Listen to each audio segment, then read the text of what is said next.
Quédate, aquí empieza Un Gallo para Asclepio, el podcast de filosofía para paladares diversos, filosofía prolija y al alcance. Bienvenidos una vez más a Un Gallo para Asclepio.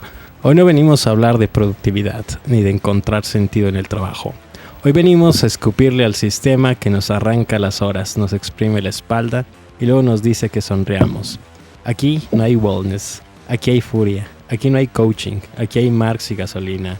Nos acompaña Dafne, una gran compañera y camarada de madrugadas laborales, que como todos ha sido devorada por el reloj de la fábrica aunque ya no tengamos chimeneas.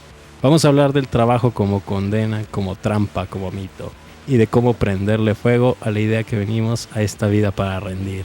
Así que apaguen el correo, pónganse cómodos y escuchen cómo cruje el sistema cuando lo nombramos por su nombre, explotación. Que empiece la jornada laboral, pero esta vez de lucha. Muy buenos días, tardes, noches. Yo soy Adrián Ardilla Lara, bienvenidos una vez más a Un Gallo para Asclepio. Bienvenidos, bienvenidas y bienvenides, como dijo Adrián Ardilla Lara, a Un Gallo para Asclepio. El espacio donde filosofar no solo es un lujo burgués, sino una necesidad proletaria. Hoy, como ya bien lo dijo mi compañero, hablamos del trabajo, esa noble condena que nos dignifica, según el patrón. Marxistas, anarquistas, feministas y otros herejes traerán bisturí y gasolina para diseccionar este altar del capitalismo. Prepárese, querido oyenta, vamos a desmontar la fábrica, pero con estilo y mala leche. Nos acompaña Dafne Martínez y otra invitada especial, fantasma fluctuante, Aranzazú, España. Bienvenidas, chicas, bienvenidas. Muchas gracias. Pues los micrófonos son todos suyos. Bienvenidas, vamos a hablar del trabajo.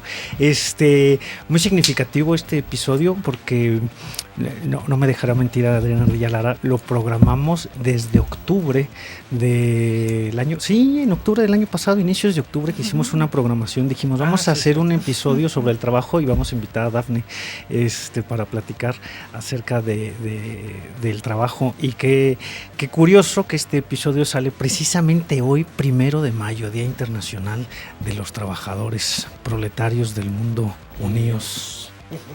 Ay, pues muchas gracias por la invitación, mis queridos asclepios. Voy a decir algo. Ahorita que estábamos ensayando, hice una cosa de la que ahora me arrepiento mucho. Funé a mi papá. Funé a mi papá por haberse conformado toda su vida con un puesto como obrero calificado en varias industrias. No tendría que haberlo funado porque pues mi papá no tenía opción y mi papá finalmente hizo lo que estaba en sus manos. Pero yo desde muy chica me di cuenta de muchas cosas, ¿no? O sea, yo nací en Aguascalientes, donde mi papá empezó a trabajar su vida profesional. Allá trabajaba para un narco que lavaba dinero con un taller de maquinaria agrícola. Y yo de niña estuve muchas veces ahí viendo cómo mi padre arreglaba tractores. Me acuerdo mucho de una vez que mi padre fue de viaje a algún lugar de Michoacán, no recuerdo exactamente a dónde, y recuerdo que regresó muy serio. Cuando yo era niña nunca entendí por qué regresó tan serio. Ya de adulta me contó por qué. Porque su patrón lo había mandado a arreglar una cosechadora hidráulica que habían vendido en Apatzingán y la había vendido a un socio suyo. Mi papá cuando llegó a Apatzingán le taparon los ojos, lo amarraron, lo llevaron en helicóptero al campo, lo tuvieron 3 días ahí arreglando la máquina y después lo regresaron a Aguascalientes. Y nunca me había dicho mi papá eso hasta que fui adulta. Y ya que fui adulta entendí hasta qué nivel. Eso es interesante porque esto fue en los 90, ¿no? Que es mucho antes de la guerra de Calderón absurda contra el crimen organizado. Y mi padre vivió eso en los 90. Yo digo, güey, o sea, eso es terrible. Porque justamente me hace eco con lo que pasó hace poco en Rancho Izaguirre, ¿no? Este lugar en Jalisco donde gente buscando mejores oportunidades laborales terminó traficada, terminó desaparecida en manos del narco, terminó desaparecida en manos del organizado. Y cuando mi papá me cuenta esto, yo lo que pienso es claro, o sea, la clase trabajadora mexicana siempre ha estado expuesta a que terminen con su vida, a que la consideren desechable. Mi papá quedó tan impactado por ese episodio y por otros más que tuvo con su patrón, que eventualmente renunció, consiguió un trabajo mejor en Ramos Arizpe, Coahuila, en General Motors. Yo hice toda mi primaria en Coahuila gracias a eso. Pero pues sí fue injusta al fundarlo, porque mi padre no tenía elección, como mucha gente no tiene elección. O sea, es gente que tiene que ganarse la vida, tiene que mantener a su familia, y la única opción que tiene de pronto es venderse al capital, que además el capital siempre está relacionado también con estas otras fuerzas que nos venden como aterradoras, como el crimen organizado, y el único interés que tienen es finalmente pues sacarle toda la vida que puedan a la clase trabajadora, y si tienen que prescindir de ella en algún punto lo van a hacer, la van a liquidar.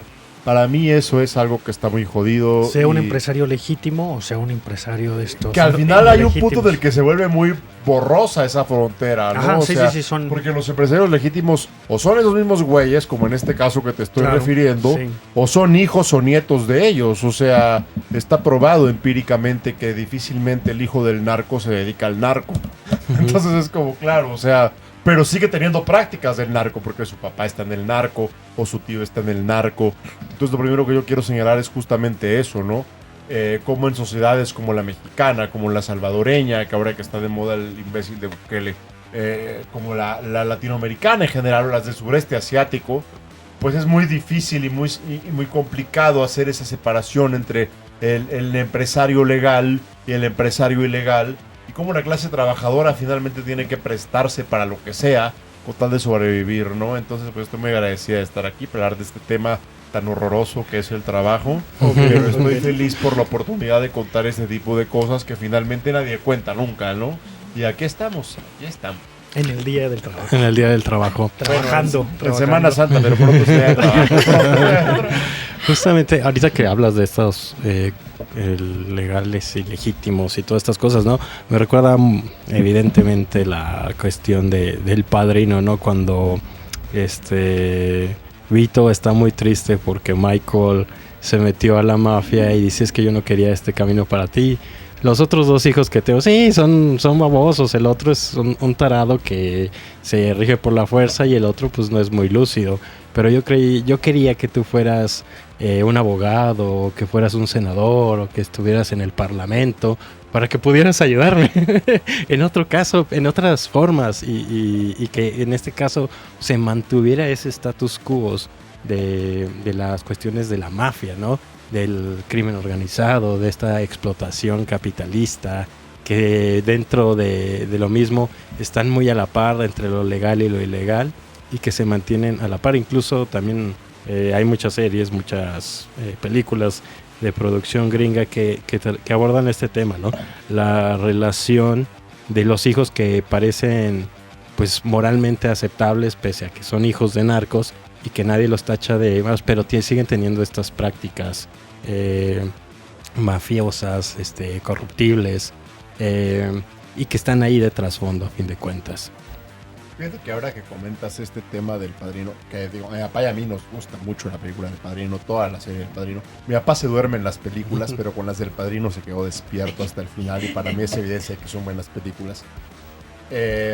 Algo que pensaba mucho es justamente pues cómo el capital trata de hacer esta separación artificial entre lo horrible y lo no horrible, lo legal y lo ilegal. Pero como hemos señalado, pues al final siempre están vinculados, ¿no? O sea, sí.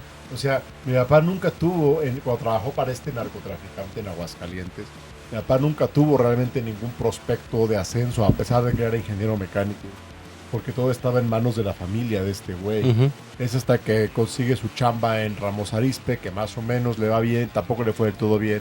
Luego lo mueven a un outsourcing que trabajaba para Ford en Oitán Izcalli, por eso llegué a vivir a Querétaro. Y luego lo corren. Y yo pienso eso, ¿no? O sea, como el capital siempre ve como desechable a sus trabajadores, siempre los ve como prescindibles. Y no sé, o sea, para mí un problema que hay muy grave en esta sociedad contemporánea es que tendemos a separar mucho estos horrores que de pronto vinculamos con mundos como los del crimen organizado de los horrores cotidianos de la fábrica, cuando el hecho es que, bueno, por ejemplo, nosotros leemos a Engels, cuando Engels habla de la situación de la clase trabajadora británica en su primer texto, que es un texto que hace precisamente con un método cualitativo, analizando las condiciones de los obreros de Manchester, de sus propios trabajadores, porque Engels venía de una familia que tenía fábricas de telares, y él analiza cómo sus propios trabajadores viven, él dice, güey, es que esto es una distopía, esto es horrible, o sea, esto es espantoso.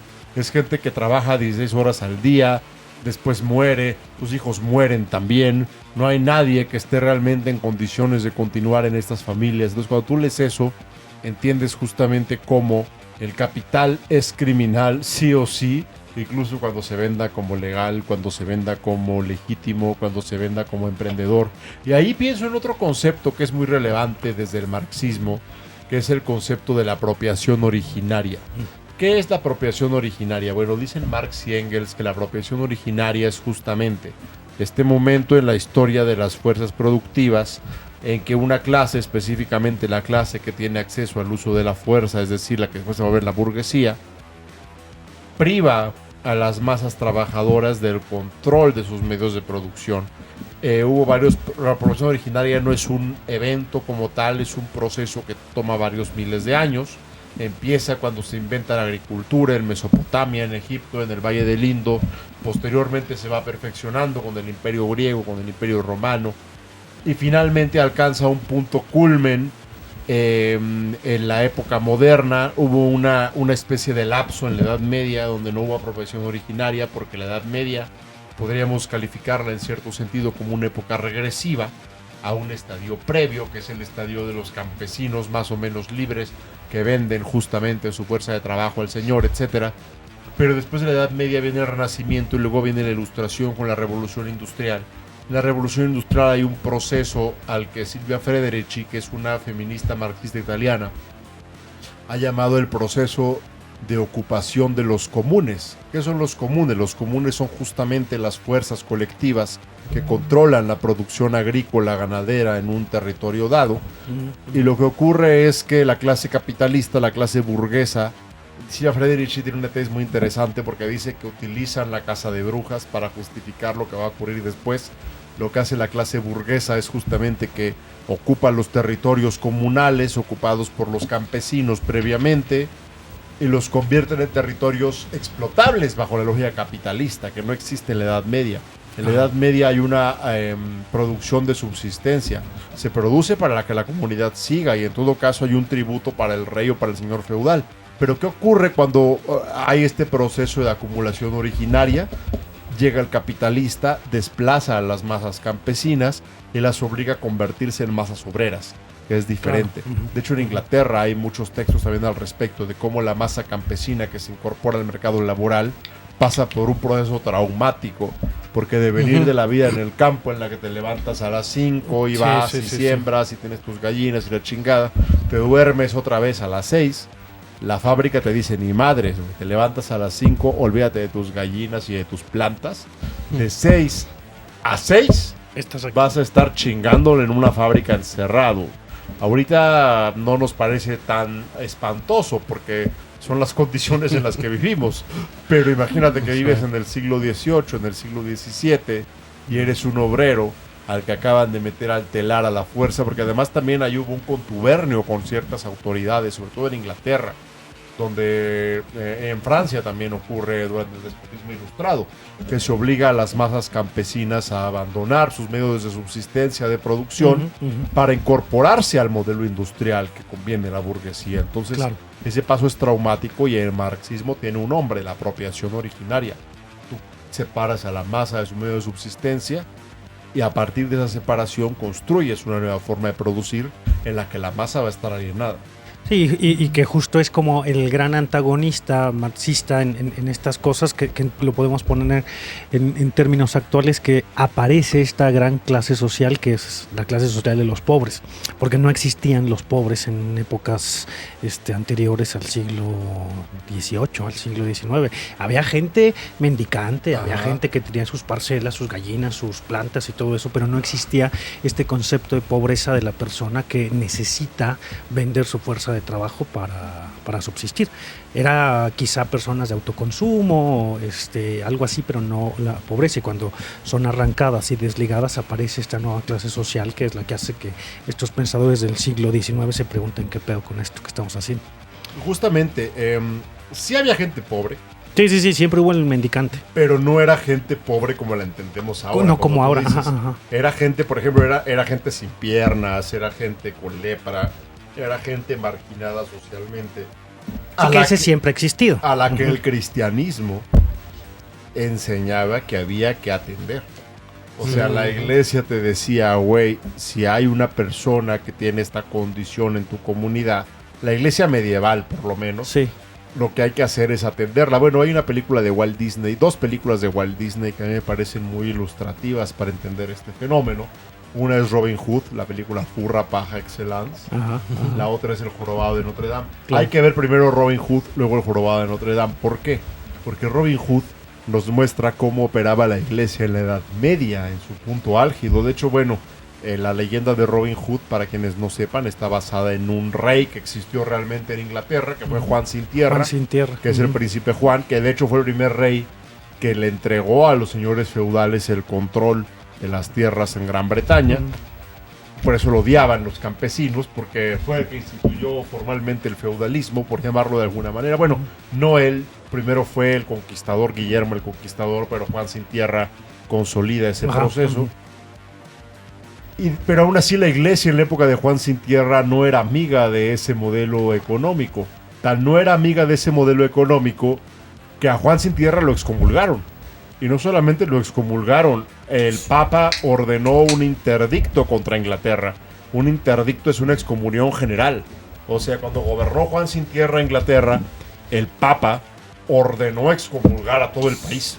Porque Juan Sin Tierra, con sus políticas a favor de la apropiación privada de la tierra, estaba contraviniendo la doctrina eclesiástica medieval. Luego hay que ver El Jorobado de Notre Dame. ¿Por qué hay que ver El Jorobado de Notre Dame? Porque El Jorobado de Notre Dame ocurre 300 años después de Juan Sin Tierra, en la época bisagra con la modernidad, en la que la iglesia se vuelve justamente este agente, como dice Silvia Frederici, a la que quiero mucho, de la apropiación originaria. Frollo es justamente este cabrón que empieza a perseguir a las brujas, a las gitanas, etcétera, para garantizar que la tierra y el poder, el capital, el poder económico se quede en manos de una clase social específica. Claro, ahí hay un tema interesante, porque en la novela de Víctor Hugo, Frollo y el arzobispo, el arcediano de París, que es este hombre que aparece en la película como el bonachón padrecito, son el mismo güey. Sí. Pero en la película de Walt Disney cambia y los ponen diferentes porque Walt Disney no se quiso meter en pedos con la iglesia católica. Entonces, no son todos, es uno, no son todos. o sea, los puso como 2. Pero es interesante cómo, o sea, la esencia de la doctrina cristiana, por lo menos como la entendían los primeros cristianos y cómo se preservó a pesar de Constantino hasta la época medieval, es perfectamente verosímil que se entienda como una doctrina de defensa de la propiedad común, en contraste con la nueva doctrina, que es la doctrina renacentista para adelante, que deja de defender la propiedad común y defiende la propiedad privada. Empieza a creer que hay seres humanos que están por encima de los demás, que tienen derecho al usufructo privado de la tierra, de la propiedad, de la riqueza. Y es a partir de ahí que surge la modernidad, que es la época en la que estamos nosotros. Claro, en la escuela te enseñan que la modernidad fue un progreso, porque la Edad Media era horrible. No sé si nuestros escuchas sepan, pero la mayor parte de las brujas no fueron muertas en la Edad Media, fueron muertas en la época moderna. Y es una cosa muy cabrona, o sea, porque la modernidad es el fundamento de la Ilustración después. Que es este momento en el que se construye esta verdad universal que todos los pueblos deben respetar, etcétera, y que está construida justamente sobre esta noción de oprimir lo que se salga de lo capitalizable. Es interesante el marxismo en este sentido, porque el marxismo se construye como reacción a este fenómeno. El marxismo es heredero de la Ilustración, por supuesto que sí, es un movimiento ilustrado, pero conforme se va desarrollando se va volviendo crítico también de la Ilustración y de la modernidad. El marxismo va comprendiendo que este proceso de apropiación originaria que termina en la consolidación de una clase específica que es la burguesía, pues quizás no es el momento progresista que la humanidad necesita, o quizás sí, pero no en el sentido ético y político, sino en el sentido económico. O sea, el marxismo te dice, el capitalismo fue necesario para producir mucho, pero éticamente es una aberración. Lo que hay que hacer es invertirlo, y con las técnicas que tenemos ahora para producir más que bien, que mal, si nos trajo el capital y la modernidad, lo que hay que hacer es producir, pero producir para todos, producir equitativamente, traer lo que dicen por ahí varios teóricos comunistas británicos, el lujo comunal generalizado. Y que bueno, ahorita que retomas la cuestión de la modernidad, esa perspectiva que se retoma muchas veces a partir de alguna lectura de los textos bíblicos, que es el sometimiento de la tierra en beneficio de la misma humanidad, y que comienza, o que es como que el preámbulo de la revolución industrial y de estos potenciales ecocidios que vivimos incluso hace unas cuantas semanas en la misma ciudad de Querétaro. Hace horas quemaron el cerro del Cimatario unos lángaros. Sí. Y justamente a lo mejor para traerlo a colación, ¿cómo se podría entender esta perspectiva del trabajo bajo lo que platicábamos antes de empezar? El trabajo que tal vez dignifica y el trabajo que aliena, bajo la perspectiva incluso de esta cuestión marxista hegeliana, y me viene a la mente esta lucha de autoconciencias, que una de ellas es la que gana y que somete a la otra, y que es la que es sometida, la que trabaja, la que tiene que aprender a trabajar, y que a diferencia de la que gana, es esta conciencia perdedora trabajadora la que empieza a saber cómo funciona el mundo, cómo hay que trabajarlo, cómo hay que hacer uso del mundo para atenderlo, ¿no? Y que posteriormente será como que la justificación de la lucha de clases posteriormente, ¿no? En primera instancia me gustaría retomar tu reflexión respecto a esta justificación bíblica de la dominación general de la tierra. Uh-huh. Eso entendió así solamente a partir de la Reforma Protestante. Uh-huh. Antes de la Reforma Protestante no existía como tal Uh-huh. esta noción de la justificación bíblica para dominar. Sí, justamente una cosa muy moderna. Y no es toda la Reforma Protestante, porque la Reforma Protestante también fue un fenómeno muy vasto. Por un lado tienes a Ulrico Zwinglio, que defiende a las masas campesinas que se rebelan contra todo poder en Europa, que luego retomaremos a Ulrico Zwinglio porque es muy importante.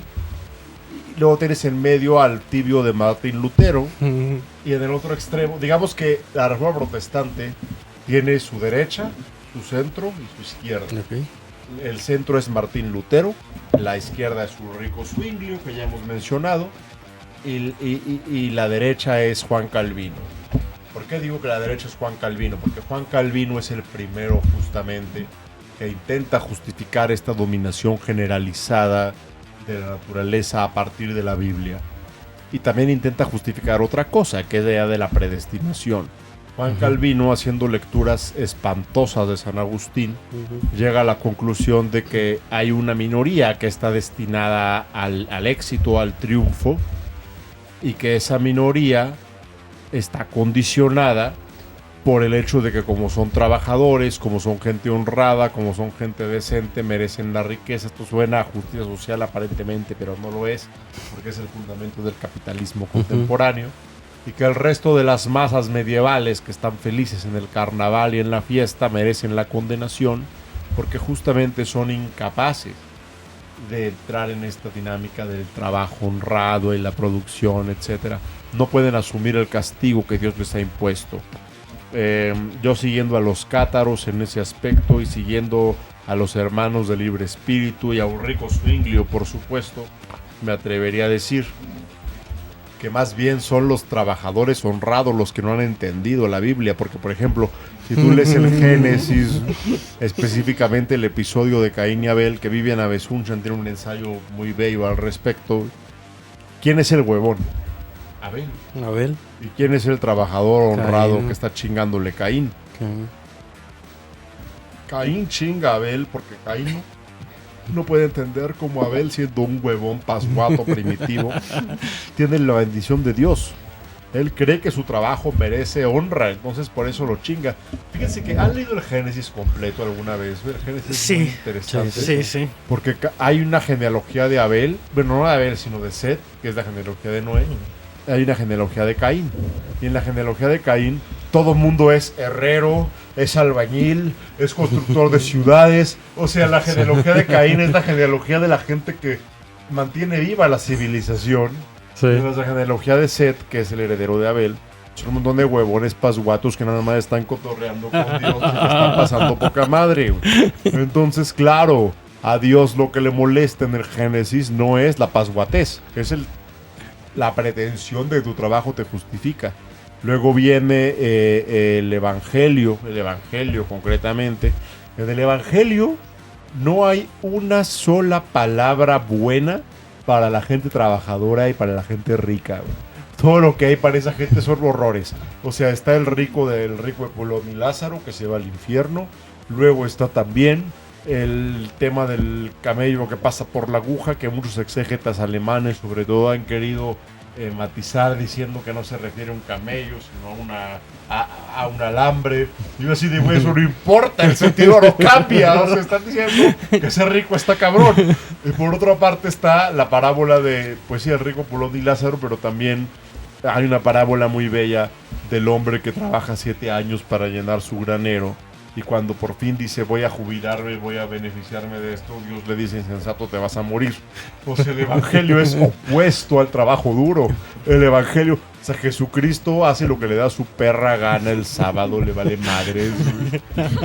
Y cuando la gente lo interpele, le dice, Corre pero es que el vendedores. trabajo... Corre vendedores. Yo tengo un trip al respecto. A ver, ¿a quién trató mal Jesús en el A los Evangelio? vendedores. A los vendedores, a los fariseos, que les dijo raza de víbora y sepulcros blanqueados, y al rey Herodes, que le llamó zorro, que es el poder económico, el poder Y al religioso impuesto, y sí, el a los- poder político.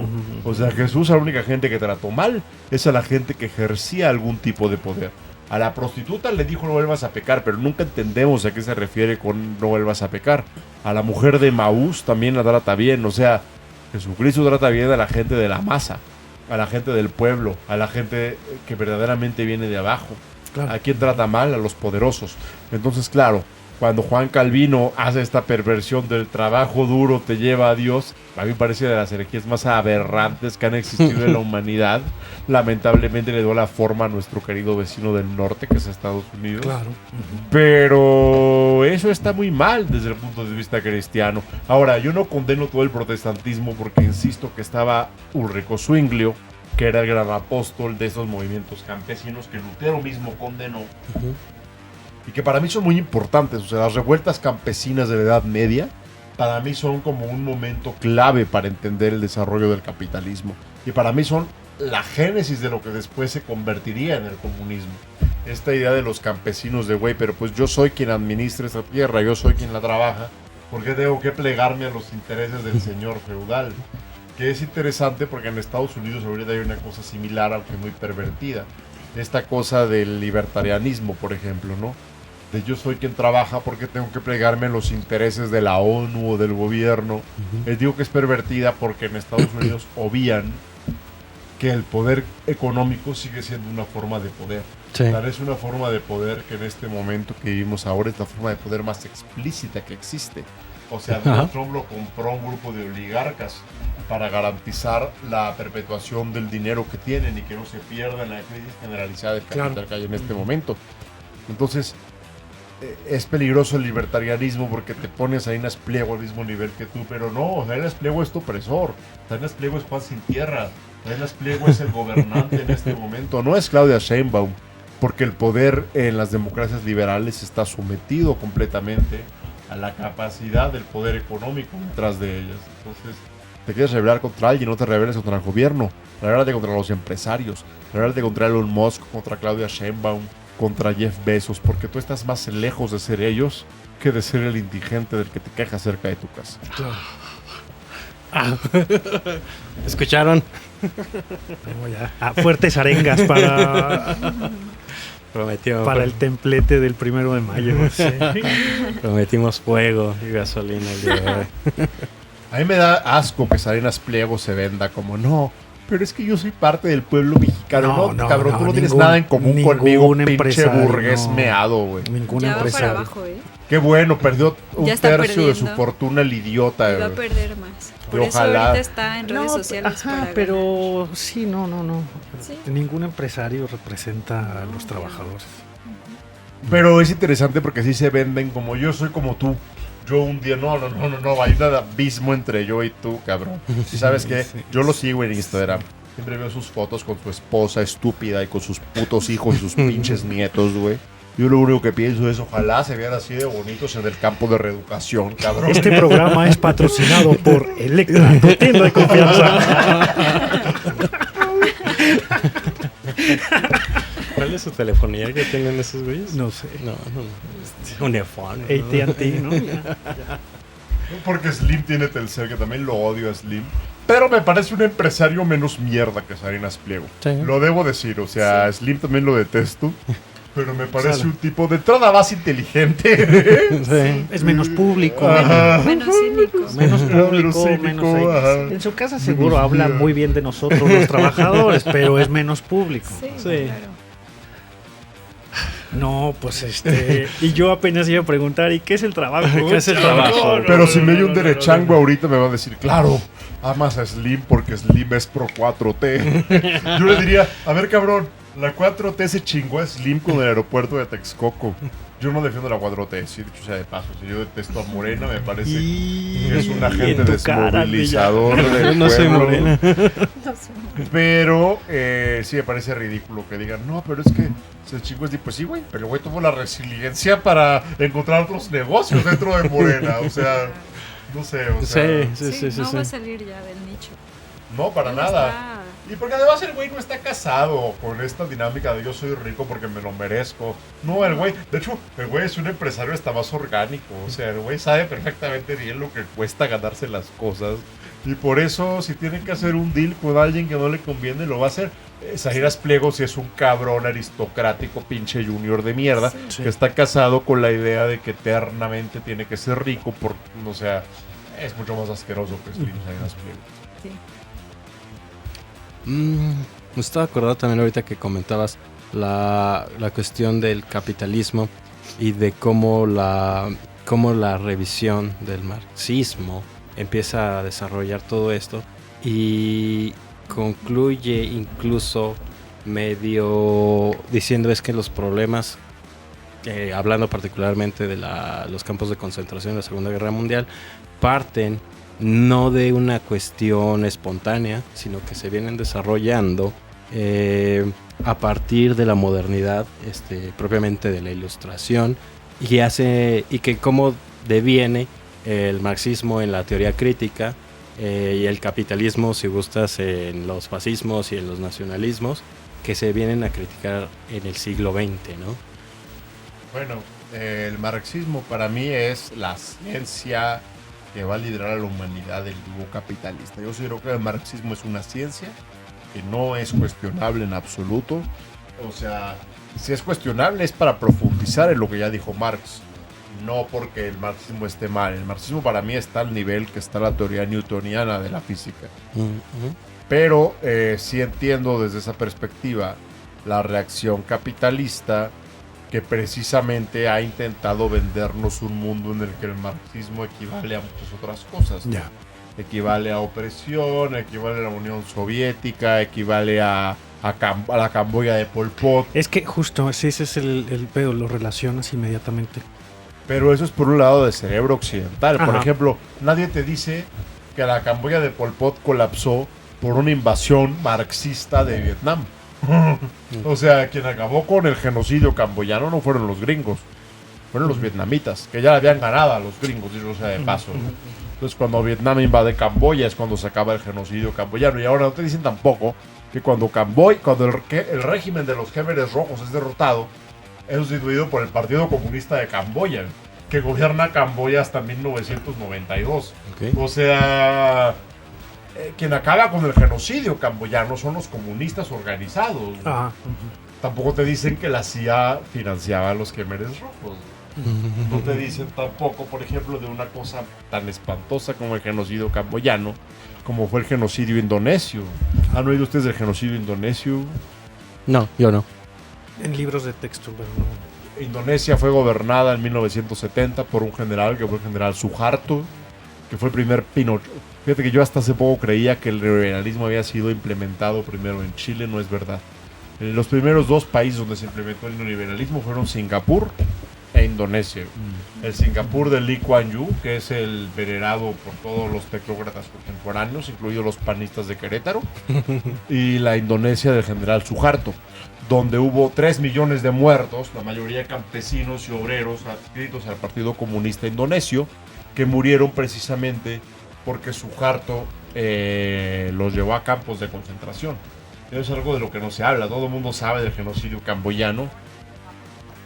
¿Qué fue eso? Nada, fue una voz en off. Me recordó a las sesiones de autohipnosis que me hago en la noche. Pero bueno, para hacer una bimbo. Pero bueno, nadie recuerda que Suharto hizo exactamente lo mismo, o peor incluso, que los Khmeres Rojos. O sea, nadie es... Y además con el beneplácito de Estados Unidos, claro, ¿no? Porque están matando campesinos comunistas que son peligrosos para el mundo libre. Y yo digo, güey, ¿cuál es el mundo libre? ¿El mundo de los empresarios? Por supuesto que no. El mundo libre es el mundo hecho para las masas, el mundo hecho para la clase trabajadora, el mundo hecho para los obreros, para los campesinos, para la gente que está al margen. La libertad de los empresarios a mí me es irrelevante. Si el empresario tiene o no libertad para invertir, ahí vale 3 kilos de porrón, que se más ojalá que no la tenga. Ojalá, a mí me vale madre. Si un empresario nos escucha, entiende que tu libertad para invertir y de tu papá y de tus abuelos, a mí me vale madre. El legado de tu abuela a mí me vale madre, me orino en él todos los días. Pero justamente el general Suharto hizo un genocidio contra la masa popular que se levantó contra esa idea de que el empresario tiene derecho a toda la libertad y el campesino no. A mí me vale madre la libertad abstracta. Y fíjate que es muy interesante porque en la intelectualidad mexicana lo ves muy a menudo, ¿no? La diferencia entre la gente que defiende la libertad abstracta y la gente que defiende la libertad concreta. Que defiende la libertad concreta, por ejemplo, se posiciona a favor de Palestina. Quien defiende la libertad abstracta le dice, pero es que el antisemitismo, güey, que por cierto es un fenómeno real, sí existe el antisemitismo, tampoco hay que soslayarlo. ¿Sí? Y justamente quien se beneficia de él es la burguesía occidental. La burguesía occidental, tengo que decir las razones por las que yo estoy a favor de exterminar físicamente a la burguesía occidental. La burguesía occidental te va a vender por un lado que el antisemitismo es un peligro contemporáneo, y por otro lado va a impulsar movimientos genuinamente antisemitas para encontrar un culpable de las chingaderas que ha ocasionado su régimen de explotación. Por eso a mí me da asco. O sea, yo no pienso que haya rehabilitación posible alguna para gente como Elon Musk. Ese güey lo único que se merece es una bala en la nuca. O sea, y estoy siendo muy, muy generosa, porque posiblemente se merezca algo peor. O sea, porque esa gente cínica te vende lo que vemos ahorita en Estados Unidos, ¿no? De que deporto estudiantes palestinos porque protestan contra la ocupación de su tierra, pero a la vez le doy dinero a grupos neonazis que son antisemitas genuinamente. Yo pienso que de hecho esto que está pasando ahorita en Israel y Palestina va a acabar muy mal, y quien va a pagar los platos rotos va a ser la población judía de la diáspora. Porque va a llegar un punto en el que van a decir, güey, o sea, claro, sí, estos güeyes, pinches judíos, y güey, los van a exterminar cuando no se lo merecen. Mucha de esa gente es la gente que más se ha protestado contra lo que está pasando en Palestina. ¿Y qué va a decir el imbécil de Benjamín Netanyahu? Va a decir, claro, yo les dije que se vinieran a Israel, no se vinieron, es su culpa. Claro. O sea, porque al final, fíjate que ayer, perdón, voy a decir una cosa más. Adelante. Hay un discurso muy en boga ahorita en la izquierdósfera de internet, que es que Estados Unidos es un satélite de Israel. A mí me parece peligroso ese discurso porque yo no creo en absoluto que Estados Unidos sea un satélite de Israel. En todo caso, Israel es un satélite de Estados Unidos. O sea, quien está cuidando los intereses de la burguesía estadounidense es Netanyahu. Entonces, para mí el problema es ese, es la burguesía occidental. La burguesía, llámese estadounidense o europea, es la gente a la que yo honestamente sí estaría a favor de mandar a un gulag. O sea, a las casas reales de Europa. ¿Tú crees que los príncipes de Inglaterra y España son rehabilitables? Por supuesto que no. Que se rehabiliten trabajando y que se mueran haciendo eso. Y ahí podremos ver si se rehabilitaron o no. O sea... Tanto. Justamente estaba acordando de Hemingway, ahorita que hablas de la rehabilitación. Cuando está en... Nos falta alguien, pero va a decir, ahí vas con tus autores ranchos. No. Justamente cuando está hablando de por quién doblan las campanas, hay un diálogo muy lindo donde dice, yo la verdad no mataría a ninguno. No mataría ni a un empresario, ni a rey. Los pondría a trabajar. Todos los días de su vida los pondría a trabajar. Así sabrían para lo que hemos nacido los hombres, para el trabajo. Y los pondría a dormir donde hemos dormido toda la vida. Que yo ahí discrepo con Hemingway, porque no creo que ningún ser humano haya nacido para el trabajo, honestamente. O sea, yo soy comunista de ultraizquierda. Ajá. Y yo no creo que ningún ser humano haya nacido para el trabajo. O sea, nacimos para el desarrollo de nuestras capacidades hasta el límite, el lujo comunal. Nacimos justamente para ver de qué somos capaces como especie. No nacimos para trabajar. De hecho, creo que la idea de que nacimos para trabajar es una idea que nos ha vendido muy bien la burguesía, ¿no? Esta cosa que tiene mucho que ver con la modernidad. Porque antes de la modernidad el trabajo se entendía, pues sí, como un elemento más de la vida, pero no era el elemento constitutivo de la vida. A partir de la modernidad y del capitalismo, el trabajo se vuelve el eje de la vida. Claro. Y no puedes escapar de esta dinámica. Yo discrepo mucho con eso. Y ahí incluso rompo con los estalinistas, por ejemplo, que todavía honran el trabajo y que creen que las masas de obreros del acero. Y yo digo, no, güey, o sea, ningún ser humano nació para trabajar, cabrones, entiendan eso. Una vez que hayan entendido eso, van a poder cambiar realmente el sistema. Fracasó la Unión Soviética por comprarse ese pinche cuento, básicamente. Que también, bueno, no soy idealista, soy materialista dialéctica, entonces entiendo que se compraron ese cuento porque era lo que les convenía en ese momento específico. Pero ahora, como comunistas del siglo XXI, tenemos esa experiencia y podemos evitar que se repita. Aunque sí creo, y por eso también discrepo con Hemingway, que la única forma de llegar a esa emancipación colectiva, pues sí pasa un poco por el bañito de sangre. No podemos dejar viva nuestra oligarquía, nuestra aristocracia. A veces me pregunto incluso si podemos dejar vivos a sus hijos y nietos. Porque, güey, o sea, esa es gente que ya trae el chip de que hay que trabajar, hay que explotar. Hay que hacer una revolución de la conciencia empezando por la clase proletaria. Y si es necesario después purgar a toda la burguesía, incluyendo a sus hijos y nietos menores de edad, pues lo siento mucho, pero esa gente ya lo está haciendo con la clase trabajadora. Vean lo que está pasando en Gaza. A esa gente le vale madre matar infancias en Gaza. ¿Por qué a mí tendría que importarme el hijo que Elon Musk carga como escudo humano, no? O sea... Ya, ajá. Perdón, es horrible lo que acabo de decir, pero la burguesía piensa así y lo piensa además por una lógica tan utilitaria y tan pedestre. Sí, no, que pareciera que no lo piensa, sino que le parece natural que así sea. No, pues yo tenía ahí como una duda inicial que muy pueril que ahora me reservo, no. Pues nos acercamos a la recta final de este programa, que como siempre todos nuestros episodios toman rumbos insospechados. La verdad es que no teníamos la menor duda de que fuera a ser extraño. La verdad es que siempre creímos que ibas a venirnos a dar una cátedra acerca de las cosas que sabes perfectamente bien, Dafi. Pues no sé, ¿tú, Odiña? Sí, antes de terminar, justamente... Porque yo tengo una pregunta, pero ya es una pregunta muy personalísima para todos los que estamos en esta mesa. Habría que traer un poco a colación también esta cosa que Han, que hablábamos un poco el episodio pasado, también medio preámbulo para sobre la autoexplotación y cómo lo señalaba él en este artículo que se hizo muy famoso y popular en el país, de que ahora uno se autoexplota porque cree que así puede llegar a alcanzar la felicidad, ¿no? Tienes tu trabajo de 8 horas y todavía regresas a tu casa y tienes que ser emprendedor y tienes que hacer esto. Y era muy cagado, no sé si se acuerdan de aquellos años en Facebook cuando comenzaba un poco, que estaba esta cosa llamada el juego de la granja y que la gente llegaba de trabajar y se ponía a trabajar de manera virtual. Y se volvía un campesino y trabajaba en la granja y ganaba.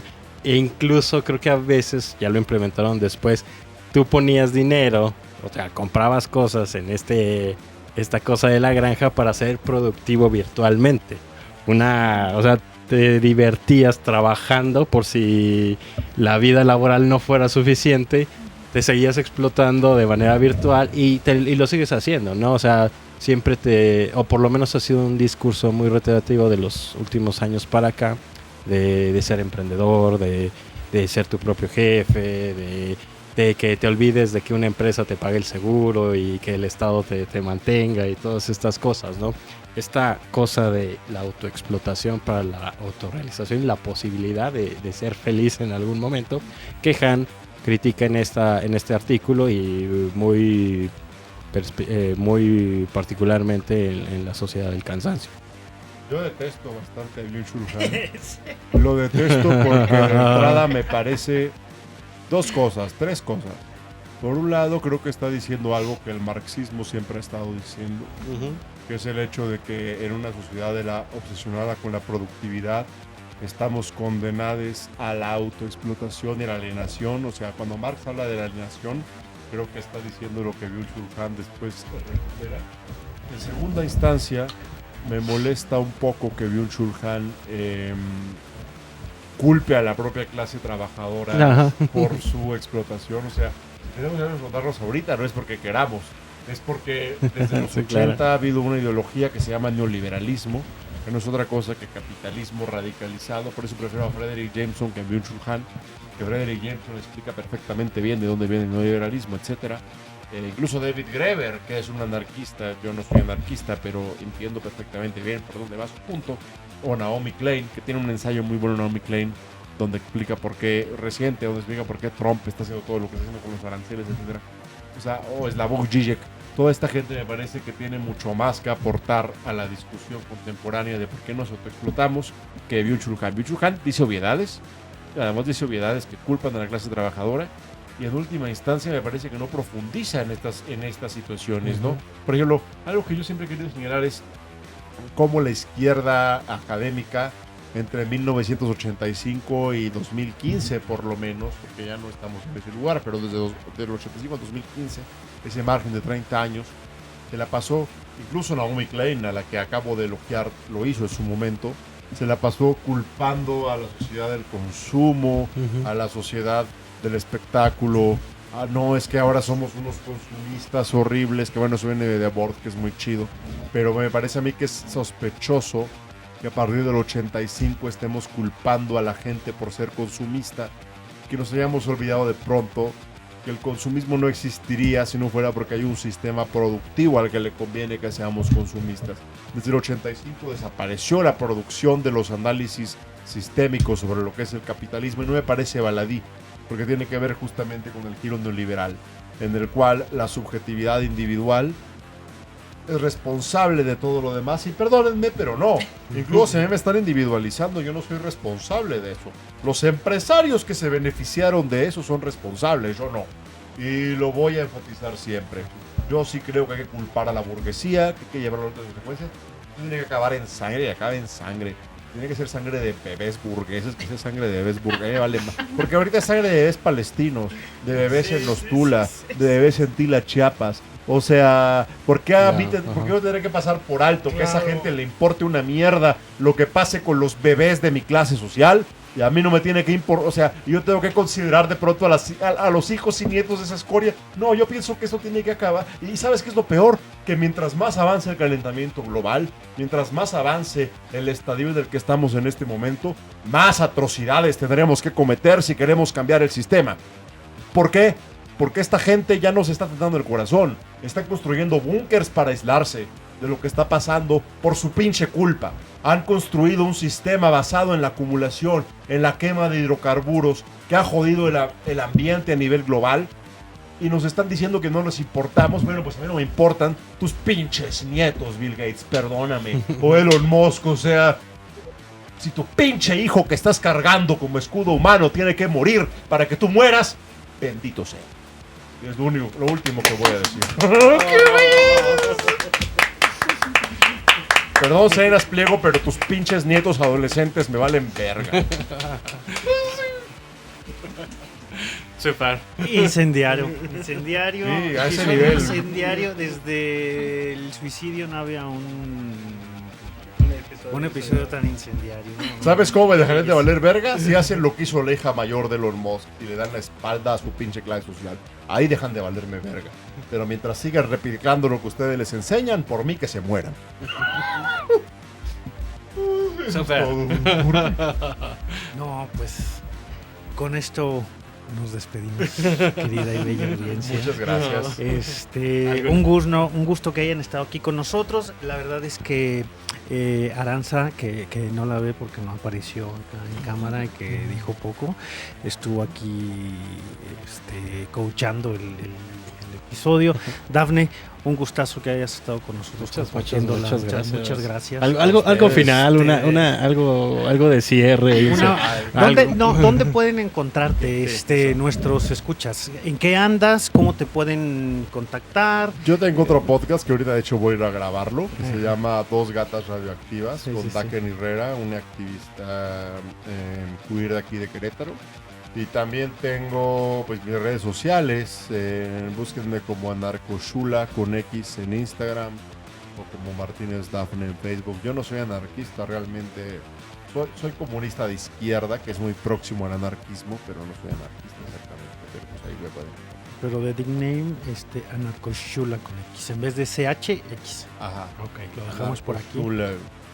¿En qué andas? ¿Venías de un taller de poesía? ¿Cómo te pueden encontrar sí, en tus pues, talleres? Yo soy poeta y soy narradora, doy talleres literarios, voy a dar uno en línea próximamente. Si no, pues en mis redes regularmente comparto ese contenido. Bien. Entonces ahí dejamos aquí en la caja de comentarios tu gracias. Instagram principalmente, ¿no? Es el que más usas, el Instagram, para compartir Facebook. estas cosas y que te contacten por ahí. Pues un gustazo que hayas estado con nosotros. Ojalá Gracias. se repita. Ojalá Hoy día venimos a hablar de Coca-Cola. Justamente una duda. No, igual te dejamos ahí para que si quieres dar algún cierre. Estos talleres también están impregnados del de marxismo. Tu energía, de tu temple. O hay otros temas. Fíjate que es difícil separar la creación literaria de la ideología política. Yo sí trato de impregnarlos siempre. Trato de impregnarlos de verdad. Pero para mí la verdad es el marxismo, entonces no sé. O sea, es difícil. Sí. Muchas gracias. A ustedes. Muchas ganas que teníamos de hacer este episodio. Sí, Te digo sí, que sí. desde octubre del año pasado habíamos planeado Espero que no haya decepcionado. No, para nada. No. Súper. Nada. Se cumplieron las expectativas, creo Sí, que sí, de sí, manera sí. más de Todo eso. las pensadas o deseadas. Pues muchas gracias, Dami. A ustedes. Gracias. Y bienvenida cuando quieras. No, marigato. A nuestro podcast. Y pues bueno, no olvides, escritor, Que le debemos un incendio a Asclepio. Adiós. Chao. Gracias. Aquí termina Un Gallo para Asclepio. Síguenos en tu plataforma favorita de podcasting y suscríbete a nuestro canal de YouTube. No olvides comentar, compartir y activar la campanita. Nos escuchamos en el próximo episodio.